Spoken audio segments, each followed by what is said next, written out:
वसुदेवसुतं देवं कंसचाणूरमर्दनं देवकी परमानन्दं कृष्णं वन्दे जगद्गुरुं श्रीकृष्णं वन्दे जगद्गुरुं श्रीकृष्णं वन्दे जगद्गुरुं.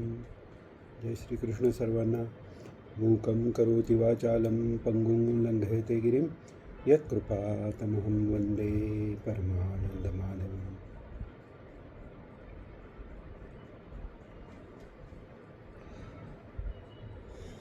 गीतेतला 18वा अध्याय 66वा श्लोक, जो भगवंतानी अर्जुनाला केलेल्या उपदेशातला हा शेवटचा श्लोक आहे. ह्याच्यानंतर तो उपदेश तू दुसऱ्या कोणाला कसा करशील हे भगवंतानी सांगितलेलं आहे. या श्लोकाचा अर्थ आपल्या जेन झी करता, जे 2000 नंतर बॉर्न झालेत, म्हणजे थोडक्यात यंग जनरेशन करता सांगण्याकरता एक विनंती आली. त्या विनंतीला मान देऊन हा एक छोटासा प्रयत्न आहे. आता अर्जुनाला पूर्ण गीता जी सांगितली, सुरुवात झाली ती अर्जुनाच्या गोंधळापासून. काय करावं, काही नाही करावं. धर्मसंमूढ चेता म्हणाला अर्जुन, मला काही कळत नाही, धर्म काय अधर्म काय हे कळत नाही. आणि शिष्यस्तेहम शाधिमामताम प्रपन्नम, मी आपला शिष्य आहे, आपल्याला पूर्ण शरण आलेलो आहे, आपण मला मार्गदर्शन करा. असं सांगितल्यावर भगवंतांनी मार्गदर्शन करायला सुरुवात केली. आणि त्याचा शेवट हे ह्या श्लोकात झालेला आहे. सर्व धर्मान् परित्यज्य मामेकं शरणं व्रज अहं त्वां सर्व पापेभ्यो मोक्षयिष्यामि मा शुचा. अर्जुनाला या श्लोकापर्यंत पोचण्यासाठी पूर्ण गीता सांगावी लागली. त्याच्या आधी अर्जुनाने पूर्ण आयुष्यभर धर्माचरण केलेलं आहे. राज्यासाठी जे काही केलं तेही शास्त्रधर्माला अनुसरून अन्यायाच्या विरुद्ध प्रतिकार करणं, सज्जनांचं रक्षण करणं, हे भगवंताचंच कार्य त्यांनी केलेलं आहे. त्याच्यानंतर त्याला हा श्लोक ऐकण्याची योग्यता प्राप्त झाली, कळण्याची योग्यता प्राप्त झाली. तरीही गीता प्रत्येकासाठी गीता आहे. त्यामुळे ह्या श्लोकाचा अर्थ आपल्याला कळू शकणार नाही का, तर असं नाही आहे, कळू शकेल. आपण जिथे आहोत, जसे आहोत, तिथून आपल्याला गीता मार्गदर्शन करतच राहते. तर इथे सर्व धर्मान् परित्यज्य म्हणजे काय, सर्व धर्म, धर्म म्हणजे काय, धर्म म्हणजे प्रॉपर्टी. धर्म म्हणजे रिलिजन नाही आहे, धर्म इज प्रॉपर्टी. पाण्याचा गुणधर्म वाहन आहे, पाण्याचा धर्म वाहन आहे. सो आकार नसणं, फॉर्मलेस असणं हे आकाशाचं लक्षण आहे, आकाशाचा धर्म आहे. So property of space is being formless. Property of liquid is to be flowing all the way or taking the shape of the container which it occupies. तर त्याप्रमाणे तो धर्म सगळा, सर्व स्वतःचे धर्म सोडून देऊन मामेकम शरणं व्रज. आता मलाच शरण जा म्हणजे काय, आपण एखाद्याला शरण जातो म्हणजे काय, किंवा युद्धात आपण ऐकतो जी हरणारी जी साईड असते ती शरण जाते, सरेंडर होते. मग काय होतं की जो जिंकलेला आहे, ज्याला शरण गेलेलं आहे, त्याचं सगळं ऐकावं लागतं. तर भगवंताचं सगळं ऐकण्याची तयारी ह्याला शरण म्हणतात. पूर्ण आत्मसमर्पण आहे. तिथे स्वतःचा इगो नाही, स्वतःचं काही वेगळं अस्तित्व तिथे राहत नाही. आता म्हणजे शरण झाल्यावर काय करणं अपेक्षित आहे, तर त्याचं मागे जाऊन गीतेत आपल्याला पाहावं लागतं की भगवंतांनी स्वतः या भूमीवर येण्यासाठी, या भूतलावर अवतरित होण्यासाठी, टू मॅनिफेस्ट, टू ट्रान्सडेंट और descend in on the earth, त्याचं पर्पज काय आहे, त्याचा धर्म, त्याचा उद्देश काय आहे. तर यदा यदा ही धर्मस्य ग्लानिर्भवति भारत अभ्युत्थानम् अधर्मस्य तदात्मानं सृजाम्यहम् परित्राणाय साधूनां विनाशाय च दुष्कृतां धर्मसंस्थापनार्थाय संभवामि युगे युगे. म्हणजे काय, तर भगवंताचं कार्य काय आहे, तर परित्राणाय साधूनां, जे साधू असतील, साधू म्हणजे जे का रंजले गांजले त्यासी म्हणे जो आपुले, तोची साधू ओळखावा, देव तेथेची जाणावा. एम्पथी जिथे आहे, कंपॅशन जिथे आहे, लोकांसाठी करायची वृत्ती आहे, दुसऱ्याचं दुःख पाहिल्यावर ज्यांना ते आपलं दुःख वाटून ते दूर करण्याची इच्छा आहे, ते साधू आहेत, सज्जन आहेत, त्यांचं रक्षण करणं आणि दुर्जनांचा नाश करणं, दुर्जनांच्या वृत्तीचाही नाश करणं आणि दुर्जनांचा नाश करणं, हे भगवंताचं कार्य स्वतःचा स्वार्थ न ठेवता करणं ही शरणागती आहे. आजच्या काळाला ते आवश्यक आहे. अत्याचार होत आहेत, वेगवेगळ्या बातम्या आपण ऐकतो. बांगलादेशात ज्या कृष्ण मंदिरांनी इस्कॉनच्या 71 साली युद्धाच्या वेळी 3 वर्ष त्या लोकांना अन्नवस्त्र निवाऱ्याची सोय केली, तेच जाळून टाकलेलं आहे. त्याच्या पुजाऱ्यांना ठार मारलेलं आहे. हे पाहताना, हे ऐकताना आपल्या रोजच्या काही कामात काही कमी होत नाही. पाहतो आपण, फार तर फॉरवर्ड करतो, पण खरी जर शरणागती असेल तर आतून धग वाटली पाहिजे. भगवंताचं आज कार्य काय आहे? भगवंताचं कार्य हे आहे की आपला धर्माचं रक्षण करणं. भगवंताचं कार्य हे आहे की आपल्या साधूंचं रक्षण करणं. साधू म्हणजे जे सज्जन आहे, जे ईश्वराला मानतात, दुसऱ्यांसाठी काही करावे अशी ज्यांची वृत्ती आहे, त्या सर्वांचं रक्षण झालं पाहिजे. इथे हिंदू मुसलमान असा प्रश्न नाही. धर्म म्हणजे धर्म एकच आहे. हिंदू नाव आत्ता पडलेलं आहे. धर्म म्हणजे प्रॉपर्टी आपण म्हटलं तर सगळ्या विश्वाचा जो धर्म काय आहे, तो वैदिक धर्म म्हणजे काय आहे तर ज्ञान आहे. त्या ज्ञानात सार्वजनिक सर्वत्र तो एकच धर्म आहे. कोणी पाळो अथवा न पाळो, तो एकच धर्म आहे. तो म्हणजे सर्व जीवांचं, आपलं जसं आपल्याला कल्याण व्हावं असं वाटतं तसं सर्व जीवांचं कल्याणासाठी प्रयत्न करावा. दुसऱ्यांनी आपल्याला जसं वागावं असं वाटतं तसं आपण त्याच्याशी वागावं. ही खरी शरणागती आहे. ही शरणागती जर कळली तर भेकडपणा राहत नाही, स्वतःच्या जीवाची भीती राहत नाही, किंवा बाजूचा मरतोय मरून दे, मी आपलं देवाचं नाव घेतो, संपलं, हा परमार्थ नाही आहे. परमार्थ आहे कशात? आजच्या युगाची गरज आहे. अलीकडेच आत्ता 23 तारखेला रघुवीर हा चित्रपट रामदास स्वामींच्या जीवनावर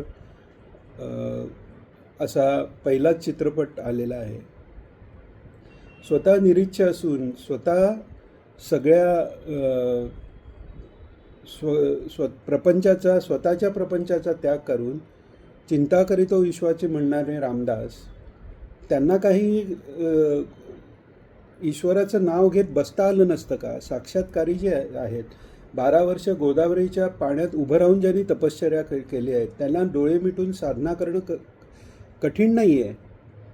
पण ते अशा अवस्थेला पोचलेले आहेत की सर्व धर्म परित्यज्य मामेकम शरणम व्रज, या अवस्थेला ते पोचल्यामुळे त्यावेळी ईश्वराला शरण जाणे म्हणजे त्यावेळी ईश्वराचं जे कार्य आहे, ईश्वर अवतार घेतो, हे स्वतः स्वस्वरूपात पूर्ण अवतार भगवान कृष्ण आले, किंवा दशावतार म्हणतो, 24 अवतार जे भागवतात सांगितलेले.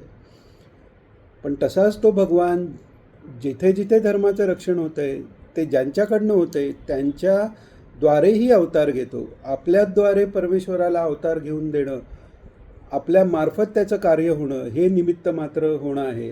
गीतेत भगवंतांनी सांगितलेलं आहे, निमित्त मात्रम भव सव्यसाची, आधीच सांगितलेलं आहे. म्हणजे ह्या धर्मयुद्धात भाग घेऊन या सर्वांचा नाश करणं हेच खरं श्रेय आहे, हाच खरा धर्म आहे. आणि ह्यांचा मी नाश करणारच आहे. पण तुला जर माझं ऐकायचं असेल तर निमित्त तरी हो, आणि निमित्त होऊन सर्व सार्थक जीवनाचं करून दे, ही ईश्वराची इच्छा आहे. आता जेव्हा शरण व्रज सांगितलेलं आहे तेव्हा मला शरण जा म्हणजे माझं जसं जे मला पाहिजे ते तसं तू कर. आणि म्हणूनच ह्या कसं होतं की हा जो श्लोक आहे तो सर्वात जास्त मिसइंटरप्रेट केलेला श्लोक आहे. म्हणजे काय, फक्त ईश्वराला नुसता नमस्कार केला तर झालं, बाकी काही सर्व धर्म सोडून ते कृष्णाने सांगितले नाही आहे तसं. शरणम मामेव शरणम व्रज म्हणजे मामेकम शरणम व्रज म्हणजे पूर्ण शरण त्याला गेलं म्हणजे सगळं जीवन त्याच्या मागे. एकदा नमस्कार करून उपयोग नाही आहे.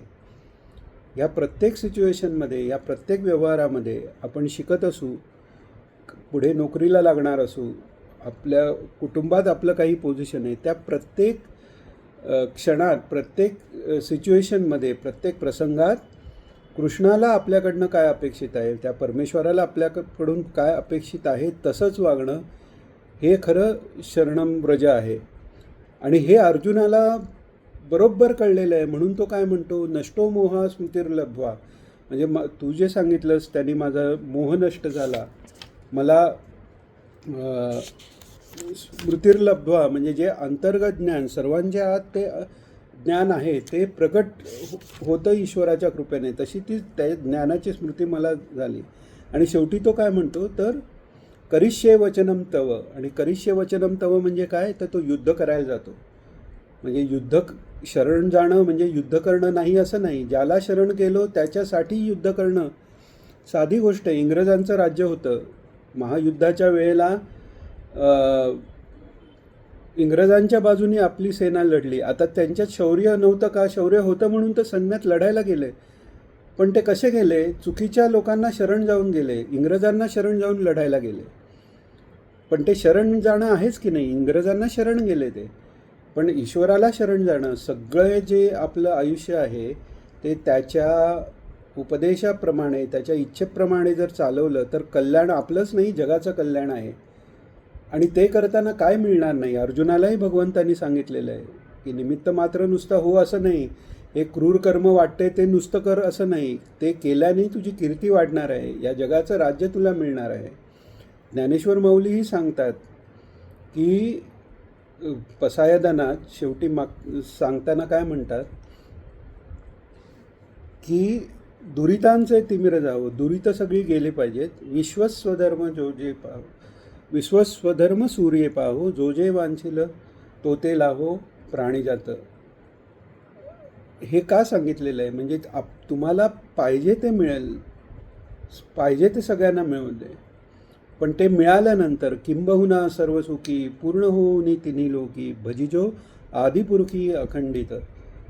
सगळं सुखही त्याच्या कृपेने तुम्हाला मिळेल. फक्त त्याचं स्मरण ठेवा, त्याचं भजन करा, त्याच्या स्मरणात राहा. आणि त्याच्या स्मरणात राहा म्हणजे एका जागी बसून माळ ओढायची नुसतं असं नाही, तेही आवश्यक आहे. एकांतात बसून जप करणं, ध्यान करणं हे आवश्यक आहे.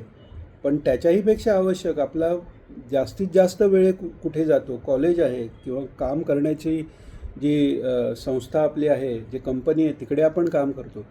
तिथे ईश्वराच्या आज्ञेप्रमाणे वागणं, इथे कृष्णाला काय अपेक्षित आहे हा विचार करून वागणं हे ध्यानच आहे. हे ध्यानापेक्षा कमी नाही आहे. आणि त्यांनी पूर्ण कल्याण होणार आहे. अर्जुनाचं कल्याण झालेलं आहे. अर्जुनाचं कल्याण झालं हे कोणत्या गोष्टींनी झालं, त्या युद्धात भयंकर युद्ध करून आपल्या स्वकीयांनाही मारूनही त्याचं कल्याण झालेलं आहे. त्यामुळे हा व्यवहार आपल्याला कळला पाहिजे. आपल्या व्यवहारात धर्माने आपण वागतोय की अधर्माने वागतोय, आपण अधर्म सहन करतोय का, त्याचा प्रतिकार करतोय की नाही, कृष्णाला काय आवडेल हे जर आपल्याला समजलं आणि ह्याप्रमाणे वागलं तर सुखालाही कमी नाही, भौतिक सुखाला कमी नाही आणि आध्यात्मिक सुखाला कमी नाही. सध्या आपल्याला इतका जरी अर्थ कळला तरी तो खूप जीवनासाठी खूप महत्त्वाचा आहे. एवढंच सांगून आजचं हे छोटासा जो प्रयत्न होता आपल्या नवीन पिढीशी जोडलं जाऊन त्यांना कृष्णाची आंतरिक इच्छा काय हे समजून घेण्यासाठी थोडाशी मदत ज्यांनी होईल, काही उपयोग झाला असेल ती सेवा म्हणून हा थोडासा प्रयत्न केला होता. हरे कृष्ण, श्रीकृष्ण. योगेशं सच्चिदानन्दं वासुदेवं व्रजप्रियं धर्मसंस्थापकं वीरं कृष्णं वन्दे जगद्गुरुं. श्रीकृष्णं वन्दे जगद्गुरुं. श्रीकृष्णं वन्दे जगद्गुरुं. जय श्रीकृष्ण सर्वांना.